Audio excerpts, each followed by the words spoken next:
مساء الخير عليكم. انا دلوقتي في برنامج عاوز اكلم مصر. المفروض ان انا يعني ده الشرف يبقى في ضيوف برنامجي اعلاميه كبيره، استاذه من مذيعين التلفزيون المصري ومذيعه صوت العرب، الاستاذه سوزي ثروت. ايه ده؟ انا عايز اوصلك ان هو بيصورك. ايوه انا مش عارفه اتصور.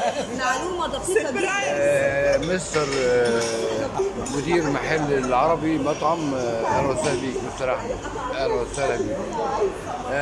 نكمل تاني برنامجنا عاوز اكلم مصر، وضيفتي الاستاذه سوزي ثروت مديره اذاعه صوت العرب، الهيئه الوطنيه للاعلام. استاذه سوزي منوره الدنيا. ربنا يخليك. انت قولي لنا ايه النهارده في اليوم العظيم النهارده المفترض انا ده؟ سعيده جدا بوجودي معاكم، شرف كبير ليا ان انا اكون مستقيمه وقامه استاذ عصام فوزي، الشاعر والسيناريست الكبير والملحن العظيم، والشاعره الكويتيه المصريه الاستاذه زيزي رمسيس. انا سعيده جدا جدا بوجودي معاكم، وخصوصا دكتوراه بالمولد النبوي.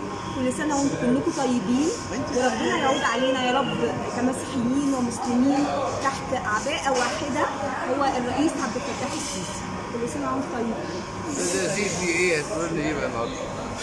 وجودك مع القامه الاعلاميه الاستاذه. انا سعيده جدا طبعا بالاستاذه سوزان، حقيقي بجد قامه اعلاميه جميله جدا، بهديها تحياتي. ان شاء الله من تقدم لتقدم. انا سعيده بتواجدي في المكان ده. تحياتي لسياده الرئيس. بتعملوا ايه في الورق ده؟ الورق ده بتعملوا ايه بس الاول قاعدين بتقروا ايه؟ بتذاكروا ايه؟ موجودين دلوقتي عندنا في مقرنا في شبرا في العربي، اكبر محل عندنا مأكولات مشويه في شبرا والوطن العربي كله. بيجي له ناس من كل الدول العربيه. احنا لينا الحظ ان انتوا تيجوا وتزوروا المكان الجميل دوت الرائع، هتاكلوا فيه احلى اكل. لو احلى معامله وناس جميله.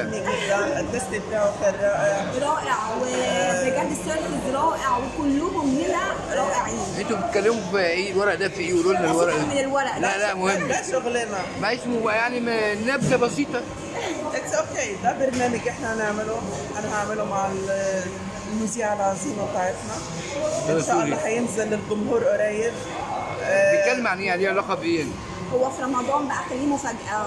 يعني علاقه بالاكل تقريبا. حاجه زي كده. بما اننا قاعدين في العرب